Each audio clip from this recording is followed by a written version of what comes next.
दोस्तों आप देख रहे हैं जगह मीडिया नेटवर्क और मैं आज आपके साथ वो बात करने वाला हूँ जो बात हर दिन आप लोग महसूस करके आ रहा हो और हर दिन उसकी समस्या आप झेल रहा हो।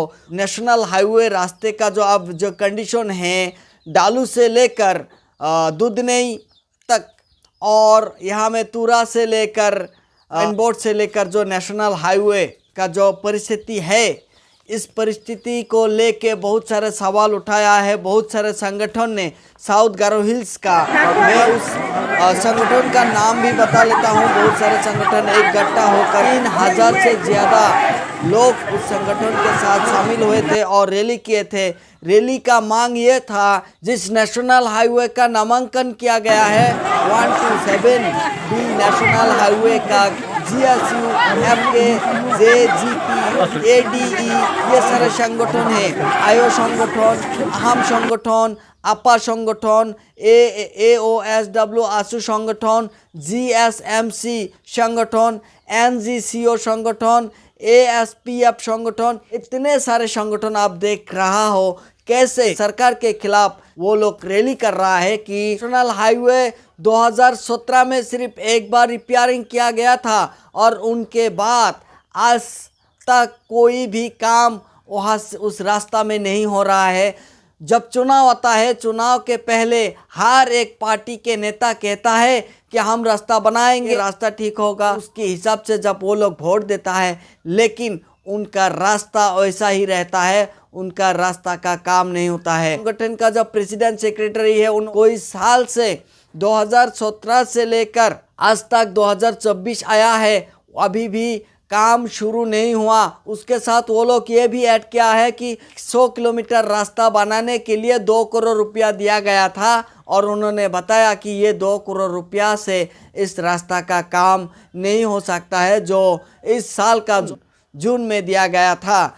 लेकिन इससे और भी सवाल उठाया है। जो संगठन का जो प्रेसिडेंट सेक्रेटरी है, उन्होंने बहुत सारे बातें बताई इस रास्ता को लेके कि ये रास्ता जिस तरह से ये लोगों का एक डेवलपमेंट का हिस्सा है, लेकिन उसी हिस्सा में इतने साल से गड्ढा और चट्टान मिल रहा है इस रास्ता में। और कोई भी डिलीवरी होने वाला जो औरत है, वो औरत कभी कभी उस रास्ते में जाते वक्त मर जाता था और उस रास्ते में जाने के वक्त कभी कभी बच्चा उस गाड़ी में जन्म लिया था। अगर कोई एम्बुलेंस से गया होता, हॉस्पिटल में पहुंचने से पहले ही वो बच्चा उसके गाड़ी में पैदा हुआ था। वो संगठन ये भी बताया था कि ये ऐसा एक रास्ता है जो रास्ता सत्ताधार दल की पार्टी का नेता है। बागमारा, रंगरा, सिजू ये सारे जो कॉन्स्टिट्यूएंसी है, इन कॉन्स्टिट्यूएंसी में सत्तारूढ़ पार्टी का नेता है, फिर भी उसमें काम नहीं हो रहा है। अगर उसी बात को दोहराया जाए तो वेस्ट गारो हिल्स का जो राजावाला समष्टि है, इस राजावाला समष्टि में काम नहीं हो रहा है रास्ता का। तो अगर कोई लोगों को बताया जाता है कि ये राजावाला का काम क्यों नहीं हो रहा है भाई, तो एनपीपी पार्टी का जो कोई कार्यकर्ता होता है या कोई जो नेता होता है, वो लोग कहता है कि यहाँ में जो सत्ताधार दल का नेता को चुना नहीं पाया लोग, इसीलिए इस समष्टि का काम नहीं हो रहा है। अगर इस समष्टि में से अगर सत्तारूढ़ पार्टी का नेता बन जाता एमएलए, तब इस समष्टि का काम अच्छी तरह से हो सकता था। इस तरह की बयान, इस तरह की बातें करता रहता है इस समष्टि में।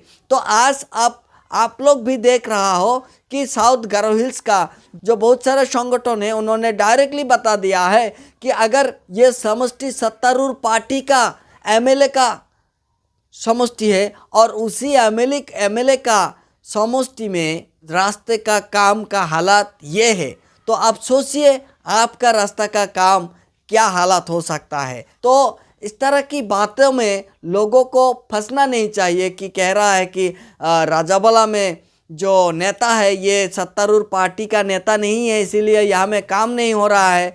तो बागमारा, सिजू वहाँ में भी तो सत्तारूढ़ पार्टी का नेता है, शलशला में भी तो सत्तारूढ़ पार्टी का नेता है, फुलबारी में तो सत्तारूढ़ पार्टी का नेता है, तो वहाँ में रास्ता का काम नहीं हो रहा है। तो इस तरह की बातें क्यों करता है जो कर्म करता है, जो नेता का कर्म करता है, जो सत्तारूढ़ पार्टी का कर्म करता है कि यहाँ में सत्तारूढ़ पार्टी का नेता नहीं है इसीलिए काम नहीं हो रहा है, ये बात नहीं कहना चाहिए। और उन लोगों को भी ये बात नहीं छोड़ना चाहिए कि सत्तारूढ़ पार्टी में अगर कोई नहीं होगा तो उसका काम नहीं होगा। तो इस तरह की हालत आज मेघालय में दिखाई दे रहा है। मेघालय का जो नेशनल हाईवे का जो परिस्थिति है, डालू से लेकर असम की दुधनई तक और साइन बोर्ड से लेकर बागमारा तुरा तक जो परिस्थिति है रास्ता का, ये रास्ता का परिस्थिति ठीक नहीं है। इसीलिए बहुत सारे जो संगठन हैं वो संगठन ने आवेदन किया और 20 दिन के अंदर में कुछ ना कुछ वो लोग सुनना चाहता है और काम की बातें होना चाहिए। तो दोस्तों, आप देख रहे हैं जेड मीडिया नेटवर्क। अगर खबर को अच्छा लगे इस खबर को ज़रूर शेयर करना और दूसरे खबर पाने के लिए हमारा खबर को फॉलो करके रखना में और फेसबुक में। Thank you.